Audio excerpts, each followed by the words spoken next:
ada sebuah pertanyaan penting dari seorang tua ya yang saya perlu menjawab. Ya, bagaimana cara menangani anak usia 3 tahun 8 bulan yang mamanya meninggal, lalu 5 bulan setelah mamanya meninggal, papanya mulai punya teman dekat, sibuk dengan dunianya, sehingga anak ini mulai kehilangan banyak waktu main dengan papanya. Padahal dulu masa mamanya hidup sangat dekat dengan mama papanya, selalu jadi pusat perhatian. Efeknya sekarang seperti anak ini terluka, emosi turun naik, sering saat-saat tertentu menolak papanya masuk kamarnya. Bagaimana juga cara menjelaskan tentang kepergian mamanya, terima kasih. Nah, juga ada pertanyaan yang sama adalah sambung, saya tidak tahu ini sama atau tidak, yaitu apakah setiap habis memarahi anak umur 3 tahun karena nakal, kita perlu meminta maaf setelahnya. Nah, yang dimaksud dengan meminta maaf kalau kita habis memarahi anak kita, karena kita tahu waktu kita melakukan tindakan mendisiplin anak kita itu karena kita dasarnya marah. Anda tidak bisa mendisiplin anak dengan dasarnya marah. Anda mendisiplin karena kita tahu ada yang perlu diperbaiki. Disiplin adalah pelatihan, disiplin adalah meluruskan jalan yang salah. Bukannya kita memaksa, bukannya kita menggunakan kemarahan kita. Ya, kita tidak bisa menggunakan kemarahan kita. Nah, penting sekali untuk saya menjawab ya, anak usia yang ibunya meninggal tadi adalah ya, jadi yang tadi jelas ya, tidak perlu harus minta maaf ya. Tapi kalau Anda melakukannya dengan kasar dan Anda salah mendisiplinnya dengan kemarahan dan dengan kasar dan merendahkan anak itu, Anda perlu minta maaf untuk kemarahan Anda dan kata-kata yang salah, tetapi bukan untuk minta maaf karena Anda mendisiplin dia karena dia salah. Ya, jadi Anda perlu memahami lebih dalam apa yang dimaksudkan, apa yang kami ajarkan. Untuk anak 3 tahun 8 bulan di mana ibunya meninggal, memang ini menjadi masa yang transisi yang sulit buat anak itu ya, karena dia masih di bawah usia 5 tahun. Penting sekali untuk ayahnya kembali membangun hubungan yang sudah rusak. Ya, tidak terlalu sulit, cuma butuh masa transisi. Ayahnya kembali harus membangun ulang hubungan dan ini pasti tidak susah. Ya, mintalah maaf kepada anak itu. Ya, menjelaskan kepergian ibunya ini adalah sesuatu yang sederhana ya. Kasih tahu anak itu, apakah ditanya dulu sama anaknya, apakah dia tahu ibunya kemana? Ya, jelaskan ibunya ada bersama Tuhan dan tidak dapat kembali lagi. Ya, nah apakah jadi proses anak-anak yang kognitifnya belum cukup matang, kita perlu secara bertahap menjelaskan ibu ada di mana, apakah kamu mengerti? Ya, ada pertanyaan lain, apakah ibu akan tidak bisa kembali bersama Tuhan, tetapi ibu bisa melihat kita karena dia ada bersama dengan Tuhan. Jadi ada hal-hal yang kita menjelaskan secara prinsip, ya di mana anak kita cukup kadangkala bahasa itu, tetapi ingat bahwa ibu tidak meninggalkanmu karena Tuhan yang lebih penting. Ya, makanya peran ayah penting sekali untuk itu, ya supaya ayahnya bisa masuk kembali dalam hidup anaknya dan menjadikan anaknya akan kembali merasa dekat dengan papanya. Oke. Nah, kita akan masuk dalam pertanyaan berikut. Oke, mau tanya cara mengajarkan pendidikan seksualitas kepada anak umur 9 tahun dan 12 tahun. Kita akan ajarkan lebih jauh nanti di sesi-sesi berikut ya.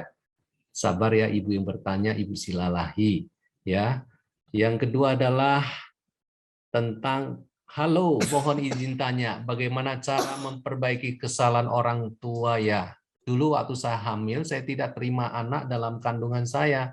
Saya melakukan penolakan karena saya belum siap ada anak. Karena saya mengandung anak di luar nikah, saya sempat mau menggugurkan, tetapi tidak gugur. Lalu di situ saya baru berjanji akan terus mempertahankan anak ini apapun yang terjadi. Oke, pertanyaan yang sama dari seorang ibu juga, ya, Nike. Saya mau bertanya bagaimana caranya meminta maaf kepada anak atas penolakan yang pernah dilakukan kita ketika anak itu masih dalam kandungan. Ya, hampir mirip juga. Apakah luka batin bisa berdampak ke anak ya? Dulu kecil dibuang dan sekarang tidak ada penerimaan anak keturunan sejak kandungan karena jenis kelamin. Oke, saya ingin menjawab yang pertama adalah apakah saudara kenali tidak ada gejala-gejala itu? Karena apapun yang kita lakukan itu harus lihat buahnya dulu nih. Kalau anak saudara baik-baik saja, ya toh harmonis, nggak ada masalah, berarti itu sudah selesai. Ngerti ya? Itu tidak perlu lagi diungkit-ungkit. Ada sebuah cara Tuhan untuk menyelesaikannya ketika kita pernah minta ampun kepada Tuhan, ya, dan selesai sudah. Tetapi ternyata ada gejala-gejala, ya, beberapa tahun terakhir atau sudah bisa perhatikan gejalanya, anaknya memberontak, atau anaknya pengen jadi laki walaupun dia perempuan, atau anaknya itu senang hal-hal yang apa ya berbeda dengan gendernya, itu bicara gender ya, atau anaknya itu nggak bisa deket sama kita, selalu sensitif kalau ditegur, ya toh, sudah bisa kenali kok anak-anak tertolak sejak kandungan, efeknya itu adalah hubungan dia dengan kita sebagai orang tua ada masalah. Nah, kalau itu terjadi, berdoa dulu. Tuhan, kapan ya saya ingin bicara sama dia? Dan libatkan pasanganmu. Nah, ketika kalian berdoa, kalian lihat ada pimpinan Tuhan yang jelas dan dia sudah siap, mulailah engkau cerita. Cerita sesuatu yang apa ya? Ada empati, ada juga ada spirit untuk apa ya? Kerendahan hati. Engkau berkata, "Nak, mama atau papa ingin cerita sesuatu yang Tuhan taruh dalam hidup papa mama. Ketika waktu itu mama ingat mama nggak mau punya anak, ya, atau mama bikin sebuah kesalahan sama papa, ya, berbuat dosa sehingga kamu hamil. Engkau harus tahu ini tujuannya bukan membuat kamu malu atau papa mama malu, tetapi supaya iblis nggak ambil untung. Karena kadang anak bisa hitung kelahirannya dan hari pernikahan orang tuanya. Mereka bisa hitung. Nah, disitulah engkau berkata bahwa, nak, kami sayang kamu. Engkau diterima sebagai anak. Memang dulu mama nggak siap. Memang papa nggak siap waktu itu. Tapi kami bertobat, kami minta ampun sama Tuhan. Tapi hari ini kami mau minta ampun kepada engkau. Bahwa kami pernah mau menggugurkan kamu. Pernah mengharapkan engkau sebagai laki atau sebagai perempuan. Maukah engkau mengampuni papa, mengampuni mama? Nah, ini sebuah proses yang cukup menarik untuk dilihat karena itu adalah sebuah hal yang sifatnya alkitabiah. Dikatakan begini tadi Yakobus, hendaklah kamu saling mengaku dosa dan saling mendoakan supaya engkau sembuh. Jadi konteks kita adalah bukan sekadar mengungkit masa lalu dan supaya melukai dia lagi, tetapi konteks kita adalah supaya ada kesembuhan. Karena gejala-gejala yang kita lihat adalah sebuah gejala pemberontakan. Gejala yang kita lihat adalah keanehan perilaku yang terjadi, ya. Nah, itu kita lakukan.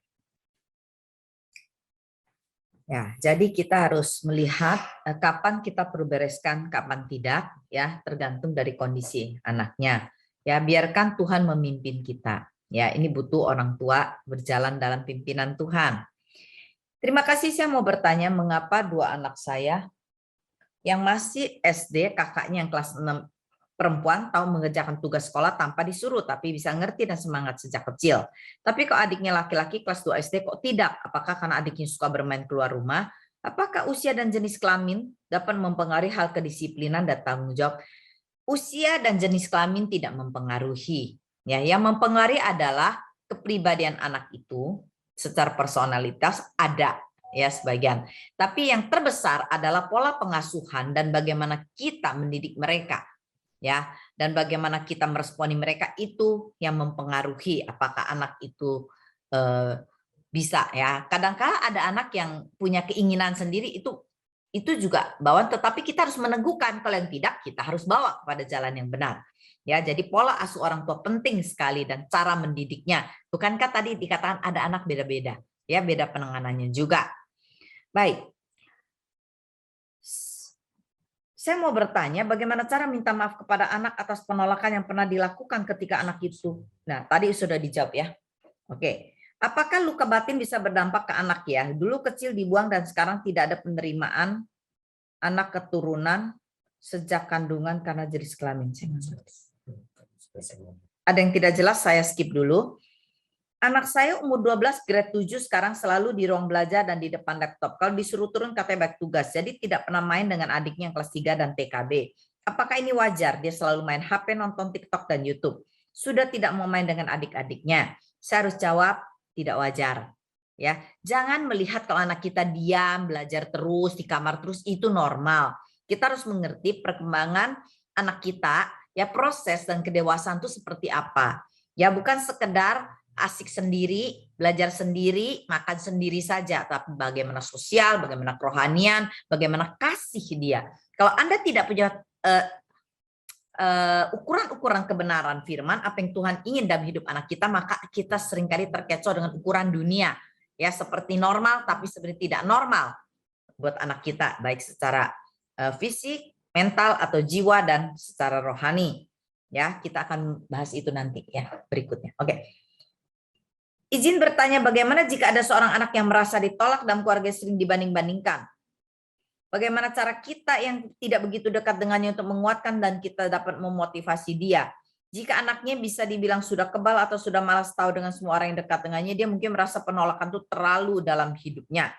Sekali lagi, semua pemulihan dimulai dari pengenalan akan kasih Tuhan.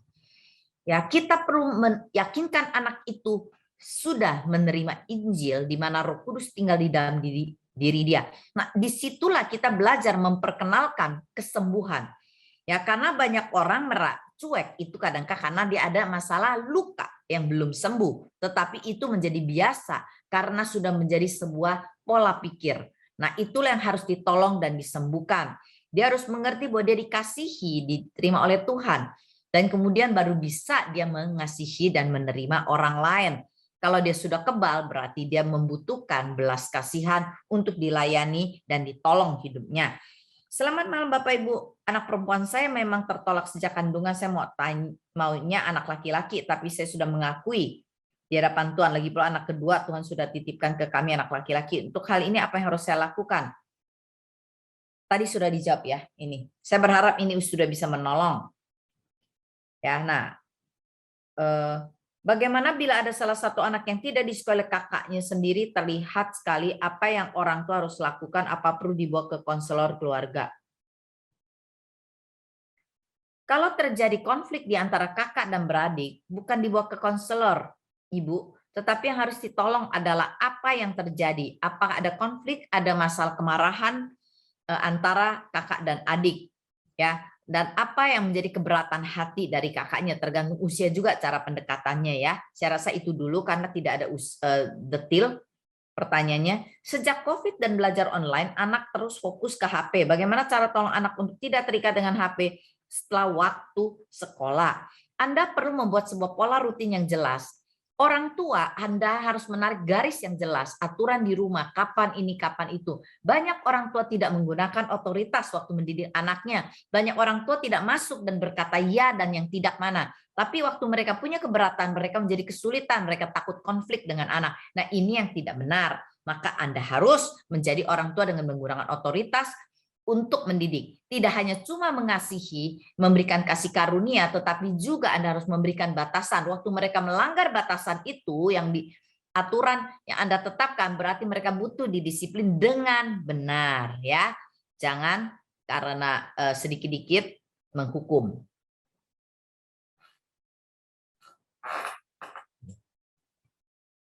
Anak kami sudah mengalami persoalan yang cukup serius, yaitu nama seorang ibu ya, yang tidak saya sebutkan. Kami berusaha meyakinkan bahwa kita akan melaluinya bersama dan kami akan terus memberi dukungan. Itu sudah benar, Bu. Ketika anakmu mengalami persoalan cukup serius, ya orang tua menemani, orang tua meyakinkan bahwa dia tidak sendirian. Itu sudah benar. Tapi pertanyaan Ibu begini, tetapi kadang-kadang ada kesalahan yang lalu yang hampir diulangi, ya toh, sehingga kami harus mengingatkan kembali bahwa dia sudah punya pengalaman pernah melakukan hal itu. Anak kami selalu protes, jangan mengungkit-ungkit lagi apa yang kami lakukan sudah benar atau bagaimana. Kita perlu mengingatkan kepada anak kita kebenarannya, bukan kesalahannya. Ya, kalau dia mengulang, alangkah bijaksananya kalau kita berkata, kamu diingatkan Tuhan apa? Ingat Ingatkan dia kemenangannya, bukan ingatkan kesalahannya. Ya, dan doakan kembali. Ingat tadi saya berkata, anak kita siapkan untuk banyak salah dan menolong dia untuk dewasa. Jadi kita jangan berharap kita bukan menjadi orang tua sempurna untuk melahirkan anak sempurna dan mendidik anak dengan sempurna. Tidak. Itulah proses pendewasaannya, ya. Tidak bisa langsung terjadi kemenangannya total 100%.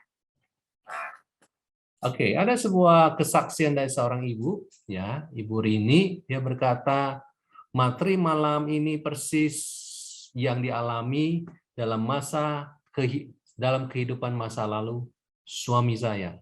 Puji Tuhan, sedikit demi sedikit, ya, suami saya mengalami pemulihan dalam mendampingi putra-putra kami.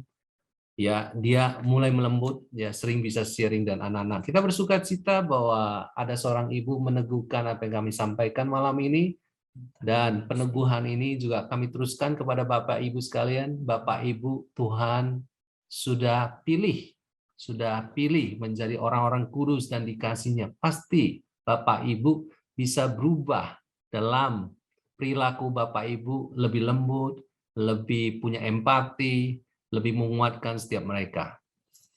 Anak kami umur 16 tahun, umur mentalnya belum seimbang dengan umur biologisnya. Bagaimana caranya? Mungkin maksudnya pendewasaannya begitu.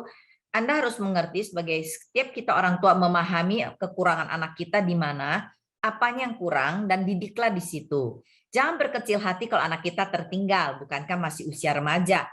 Ya, jadi masih bisa dikejar. Oke, ya kenali misalnya dia kurang tanggung jawab, disitulah Anda melatih dan mendidik dia dengan tanggung jawab. Semua dilakukannya dengan penuh kasih karunia dan ada unsur bagaimana kita menolong dia itu mendampingi dia. Ya, hadirlah dalam proses pendampingan itu. Kalau anak sudah dewasa, udah kerja gaji cukup besar melebihi orang tuanya, anak memberontak. Sampai batas mana? Loh, ini apa pertanyaannya?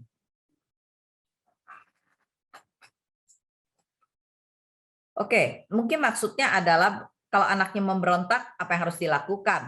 Kalau anak sudah dewasa, pendekatan Anda ada hubungan. Anda hadir untuk berbicara baik-baik, apa yang menjadi kesalahan dia dan bagaimana perasaan Anda dan apa yang benar. Ya, tergantung seberapa jauh hubungan kedekatan Anda dengan dia. Ya, ini penting sekali. Ya, bicara kebenaran Anda tidak perlu khawatir, tapi bukan bicara dengan penghakiman, bukan bicara dengan tuntutan, tapi bicara dan bertanya dan nyatakan dengan penuh kasih karunia. Dan dasarnya adalah karena kasih, hubungan kasih. Andai kata pertanyaan tadi adalah, apakah mungkin anak kalau udah gaji besar melebihi gaji kita dia akan memberontak? Saya kira pemberontakan bukan karena gaji lebih besar. Pemberontakan setiap anak dasarnya adalah rusaknya hubungan. Rusaknya hubungan kasih, rusaknya kepercayaan, rusaknya hubungan karena perkataan, tindakan. Selama hubungan tidak rusak, anak bisa besar, menikah, gaji besar, mereka tetap menjadi anak yang benar dan perilakunya benar. Sampai batas mana, pertanyaan terakhir, kita harus tunjukkan kita marah dan tegas dengan apa yang dilakukan atas apa yang tidak didengar dan dilakukan oleh anak. Dan bagaimana ketegasan itu, apa dengan punishment dan diamkan saja. Ini tidak menunjukkan usianya anak, tapi saya asumsikan di bawah remaja. Ya, jadi kalau untuk itu Anda perlu melewati tahapan peringatan, ya, mendidik dan memperingatkan, memberitahu salahnya apa, garisnya jelas, baru Anda mendisiplin dia. Ya, tergantung kesalahannya, berapa kali peringatan dan bagaimana caranya Anda memberitahu dia kesalahan itu. Ya, tapi yang pasti sesalah apapun, pelajaran kita malam ini adalah kita tetap mengasihi dia, kita tidak berkurang kasihnya, tetapi kita tetap mendidik dia. Ya, kita bukan kompromi dengan kesalahannya, tetapi kita tetap mengasihi dia dalam kesalahannya, kita tidak berhenti mendidik. Satu kali anak akan tahu bahwa kita memang mengasihi dia, walaupun dia bersalah. Ada beberapa hal yang saya bisa tarik kesimpulan soal marah. Ini memang seringkali kita sebagai orang tua memarahi anak. Alkitab berkata begini, saya bacakan Yakobus 1 ayat yang ke-20. Sebab amarah manusia tidak mengerjakan kebenaran di hadapan Allah. Amarah manusia tidak mengerjakan kebenaran di hadapan Allah. Artinya begini, Kita harus menyadari bahwa kemarahan itu tidak mendatangkan kebenaran. Tapi kalau kita emosi bagaimana? Kalau kita lagi naik darah bagaimana?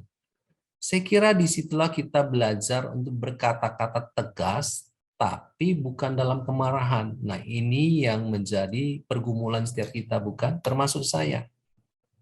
Jadi kita harus mengerti bahwa marah itu sama dosa itu dekat sekali. Makanya Alkitab berkata kalau marah jangan sampai matahari terbenam.